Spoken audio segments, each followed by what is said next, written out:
সুপ্রিয় দর্শকবৃন্দ, সবাইকে অনেক অনেক শুভেচ্ছা মোবারকবাদ জানাচ্ছি। আজকে আমরা ইসলামের বিভিন্ন প্রশ্ন এবং উত্তর নিয়ে উপস্থিত হয়েছি।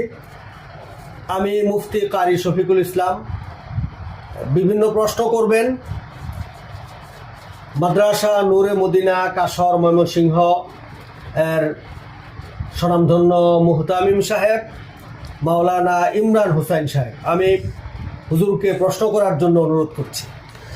আলহামদুলিল্লাহ, আজকে আমাদের জীবনের কিছু ফরজ আহকাম আরকান আছে, যেগুলো আমরা চেষ্টা না করে, আমরা গুরুত্ব না দিয়ে সেই কাজটি করি। যেমন হজরতের কাছে আমার প্রশ্ন, অজু করার সময় যে সমস্ত শরীরের যে সমস্ত অঙ্গ ধৌত করা ফরজ, যদি সেই অঙ্গগুলোর মধ্যে সামান্য পরিমাণ শুকনো থাকে, তাহলে কি আমাদের অজু হবে? ধন্যবাদ আপনাকে, চমৎকার প্রশ্ন করেছেন। আসলে আমরা এই বিষয়ে অনেক সময় গুরুত্ব দেই না। যেমন অজুর ফরজ 4টা। কি কি? সমস্ত মুখমণ্ডল ধৌত করা। এখন আমরা এইখান থেকে শুরু করে এইদিকে কানের লতি পর্যন্ত পুরাটা মুখ ধৌত করা ফরজ। এইখানে যদি সামান্য একটু জায়গা শুকনো থাকে, অজু হবে না। ঠিক তেমনিভাবে 2 হাত কনুই সহ ধৌত করা ফরজ।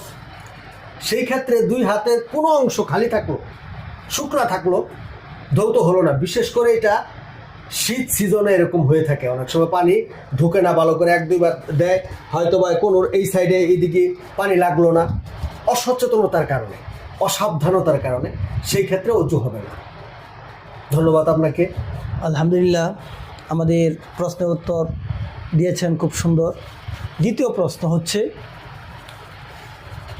ফরজ গোসলের ক্ষেত্রে যখন ফরজ গোসল প্রয়োজন হয়, আর এমন অবস্থায় যদি আমার শরীরে কোনো অঙ্গ পরিপূর্ণভাবে না ভিজে, তাহলে কি আমার ফরজ গোসল আদায় হবে?